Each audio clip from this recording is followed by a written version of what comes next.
राजधानी जयपुर से बीजेपी के राष्ट्रीय अध्यक्ष नितिन नवीन का राजस्थान दौरा। राष्ट्रीय अध्यक्ष बनने के बाद 27 अप्रैल को पहला राजस्थान दौरा होगा उनका। सुबह 10:30 बजे जयपुर एयरपोर्ट पहुंचेंगे नितिन नवीन। एयरपोर्ट से हेलीकॉप्टर के जरिए सीधे टोंक के लिए रवाना होंगे। टोंक में बीजेपी जिला कार्यालय का उद्घाटन करेंगे। इसी के साथ कई जिलों के कार्यालयों का भी वो वर्चुअल उद्घाटन करेंगे।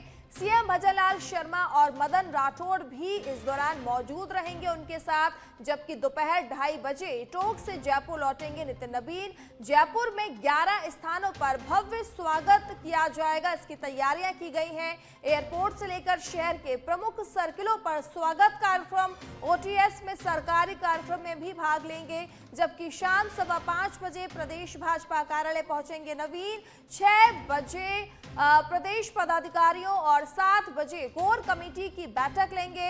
इसी के साथ रात 9:30 बजे दिल्ली के लिए रवाना होंगे नितिन नवीन। तो 6 बजे प्रदेश पदाधिकारियों और 7 बजे कोर कमेटी की बैठक भी लेंगे, जबकि रात 9:30 बजे दिल्ली के लिए रवाना होंगे नितिन नवीन। तो जयपुर से खबर आपको बता रहे हैं।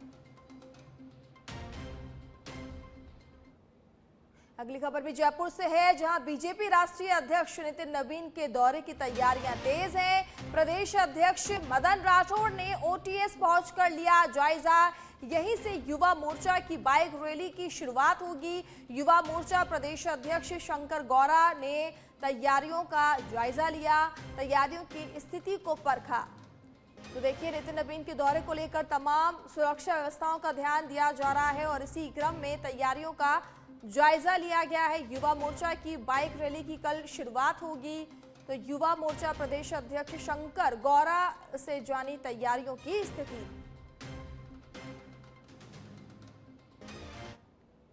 और अब खबर सिरोही से है, जहां आबू रोड में खाद्य सुरक्षा विभाग की सघन कार्रवाई की गई है। शुद्ध आहार मिलावट पर वार अभियान के तहत छापा। ऋषिकेश रोड स्थित ओमकारा मिनरल वाटर प्लांट पर कार्रवाई। बिना फूड लाइसेंस संचालन और कई अनियमितताएं मिली हैं। वाटर टेस्ट, हाइजीन और मेडिकल सर्टिफिकेट में कमी पाई गई है।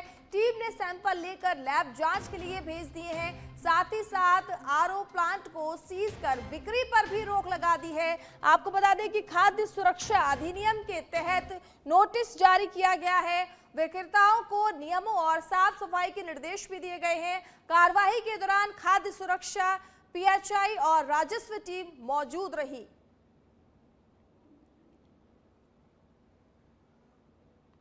अलवर जिले के रामगढ़ क्षेत्र के नौगांव थाना इलाके के खरखड़ा गांव में पुरानी रंजिश के चलते शनिवार रात हिंसक घटना सामने आई है, जहां आधा दर्जन से अधिक लोगों ने लाठी डंडों और धारदार हथियारों से एक परिवार के घर में घुसकर जानलेवा हमला कर दिया। इस हमले में रूप सिंह, उनके भाई मंगत सिंह और पिता जंगीर सिंह सहित कई लोग गंभीर रूप से घायल हो गए हैं। घायलों को नौगांव सीएचसी में भर्ती कराया गया है। आरोप है कि हमलावरों ने घर में जमकर तोड़फोड़ भी की और जमीन कब्जाने की नीयत से वारदात को अंजाम दिया। घटना के बाद दहशत में आया पीड़ित परिवार घर छोड़कर रिश्तेदारों के यहां शरण लेने के लिए मजबूर हो गया है। पुलिस मामले की फिलहाल जांच कर रही है। अवैध रूप से कब्जा कर रहे थे पड़ोसी गुरचरण सिंह जी। तो ये कुइया भर रहे थे, उनको वजह से पता चला कि ये काम कर रहे हैं तो उन्होंने मना करा। तो ये उनके सलाह कर रखी थी इनने सब पहले।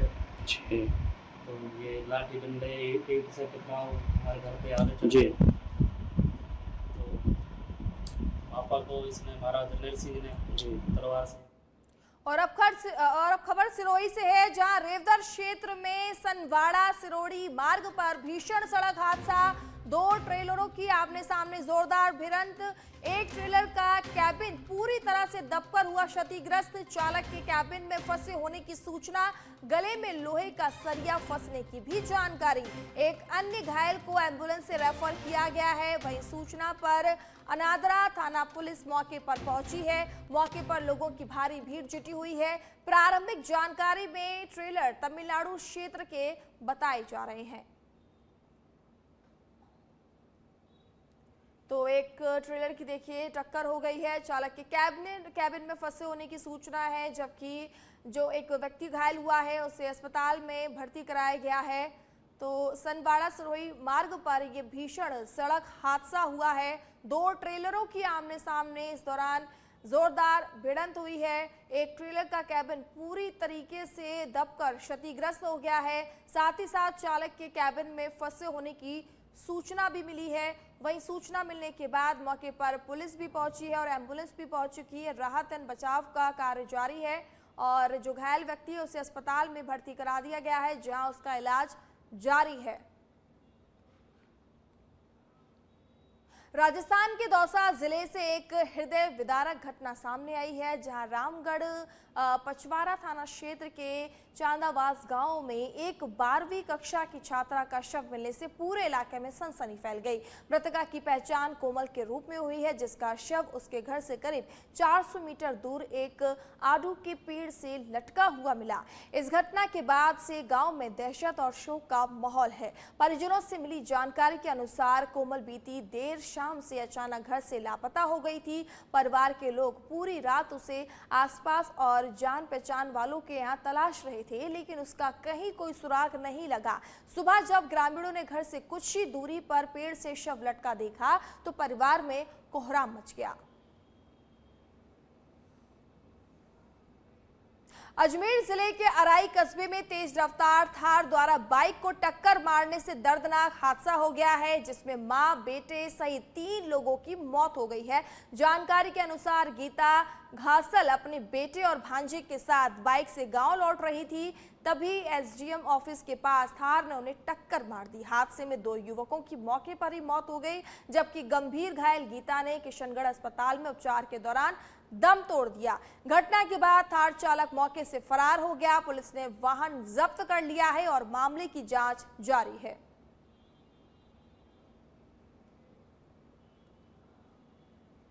और अब खबर कोटा से है, जहां कोटा के सांगोद में आपको बता दें कि कोटा रोड के पास हरिपुरा मोगिया बस्ती के पास स्थित खेतों में रविवार को अचानक आग लग गई। हवा के वेग से आग बढ़ती देख मोगिया बस्ती के लोगों ने अपने स्तर पर साधनों से आग पर काबू पाने का प्रयास किया। हिंदू जागरण मंच के राष्ट्रीय अध्यक्ष महेश खुराना ने बताया कि आग तेजी से हरिपुरा गांव मोगिया बस्ती की तरफ बढ़ रही थी। ऐसे में अग्निशमन केंद्र पर सूचना देकर तुरंत प्रभाव से दमकल मंगाई गई। दमकल कर्मियों ने तुरंत मौके पर पहुंचकर आग पर काबू पाया। आग किस कारण लगी, इसकी पुष्टि अभी तक नहीं हो पाई है। और अब खबर धौलपुर से है, जहां धौलपुर के सरमथुरा रेंज कार्यालय में उस समय हड़कंप मच गया जब 5 से 6 नकाबपोश बदमाशों ने एक वन कर्मी पर हमला कर दिया। जानकारी के अनुसार बिलोनी बीट में तैनात वन कर्मी अजय सिंह पर अल सुबह लाठी, सरिया और कुल्हाड़ी से लैस बदमाशों ने अचानक धावा बोल दिया, जिससे वह गंभीर रूप से घायल हो गया। हमलावर स्विफ्ट डिजायर कार में सवार होकर मौके पर पहुंचे थे। हमले के बाद घायल वन कर्मी ने पुलिस को सूचना दी, जिस पर पुलिस मौके पर पहुंची और उन्हें अस्पताल में भर्ती कराया गया। पुलिस ने मामला दर्ज कर लिया और सीसीटीवी फुटेज के आधार पर आरोपियों की तलाश शुरू कर दी गई है।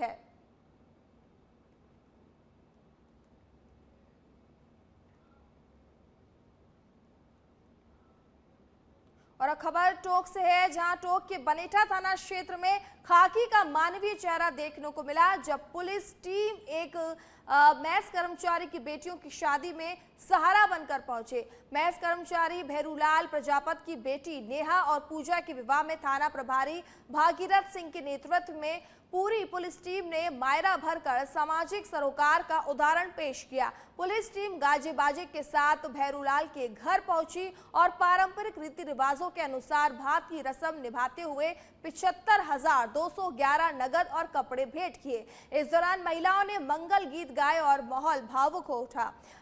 खाकी की इस पहल की क्षेत्र भर में सराहना हो रही है। हनुमानगढ़ जिले में एचपी वैक्सीन को लेकर फैल रही भ्रांतियों के बीच सीएमएचओ डॉक्टर नवनीत शर्मा ने अपनी बेटी को वैक्सीन लगवाकर लोगों के सामने एक मजबूत उदाहरण पेश किया है। उन्होंने स्पष्ट किया कि सर्वाइकल कैंसर से बचाव के लिए ये वैक्सीन पूरी तरह सुरक्षित और प्रभावी है।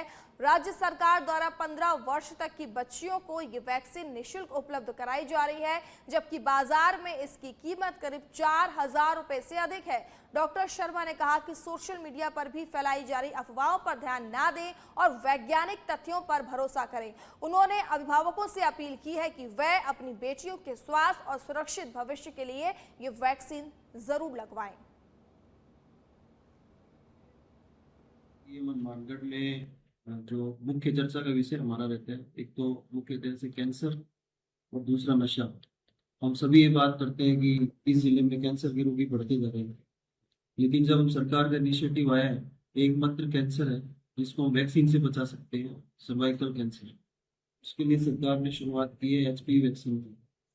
और एचपीवी वैक्सीन एक पेपिलोमा वायरस से होते हैं जो कि 40 तरह के स्ट्रेन तो ऐसे हैं जो कैंसर जनरेट करते हैं।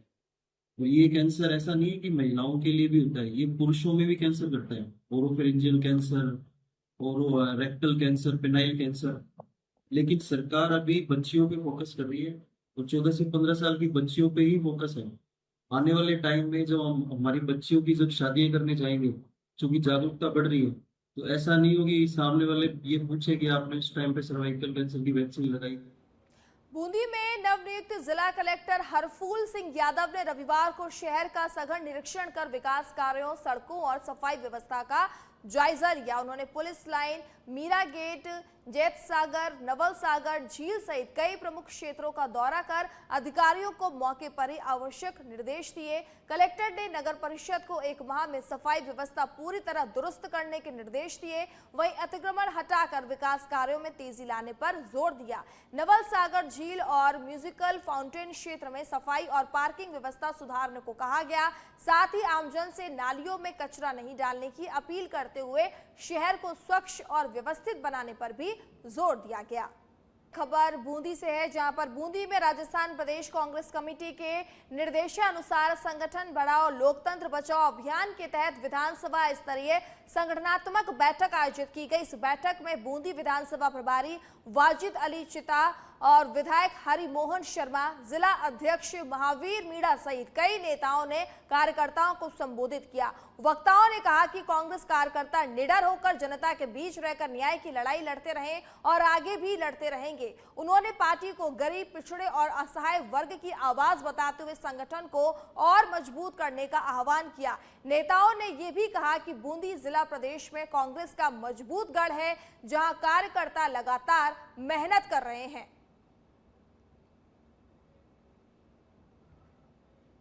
बाड़मेर के बायतू से खबर है, जहां बायतू मुख्यालय के मुख्य बाजार में इन दिनों ट्रैफिक व्यवस्था पूरी तरह से चरमराई हुई है। प्रथम रेलवे फाटक सहित बाजार की मुख्य सड़क, चवा रोड और खेमा बाबा रोड पर आए दिन भीषण जाम की स्थिति बनी रही है, जिससे आमजन और व्यापारियों को भारी परेशानियों का सामना करना पड़ रहा है। बाजार में कहीं भी अनियमित तरीके से वाहन खड़े कर दिए जाते हैं, जिससे रास्ता सकरा हो जाता है और थोड़ी ही देर में लंबा जाम लग जाता है। स्थिति इतनी खराब हो जाती है कि पैदल चलना भी मुश्किल हो जाता है। व्यापारियों का कहना है कि ट्रैफिक जाम के कारण ग्राहकों को बाजार आने में दिक्कत होती है, जिससे उनके व्यापार पर भी असर पड़ रहा है। वहीं स्कूली बच्चों, बुजुर्गों और महिलाओं को भी आवागमन में काफी कठिनाइयां झेलनी पड़ रही हैं। ग्रामीणों और व्यापारियों ने प्रशासन से मांग की है कि बाजार में ट्रैफिक व्यवस्था को दुरुस्त किया जाए, नो पार्किंग जोन घोषित किए जाए और नियमित पुलिस व्यवस्था लगाई जाए, ताकि आम जन को राहत मिल सके। प्रशासन गांव की ओर पहल के तहत कलेक्टर स्वप्नील वानखेड़े और पुलिस अधीक्षक सूरज वर्मा ग्राम बीकर पहुंचे, जहां आयोजित चौपाल में उन्होंने ग्रामीणों से सीधा संवाद किया। इस दौरान ग्रामीणों ने अपनी समस्याएं रखी, जिन पर कलेक्टर ने संबंधित अधिकारियों को तत्काल समाधान के निर्देश दिए। कलेक्टर ने कहा कि प्रशासन की प्राथमिकता है कि लोगों की समस्याओं का मौके पर ही निराकरण हो जाए। इसके बाद दोनों अधिकारियों ने गांव का रात्रि पैदल भ्रमण कर व्यवस्थाओं का जायजा लिया, बच्चों से बातचीत कर उन्हें शिक्षा के प्रति प्रेरित किया और स्थानीय व्यवसायियों से भी संवाद किया। अधिकारियों ने उन्होंने गांव में ही सादा भोजन कर रात्रि विश्राम किया, जिससे ग्रामीणों में खासा उत्साह देखने को मिला।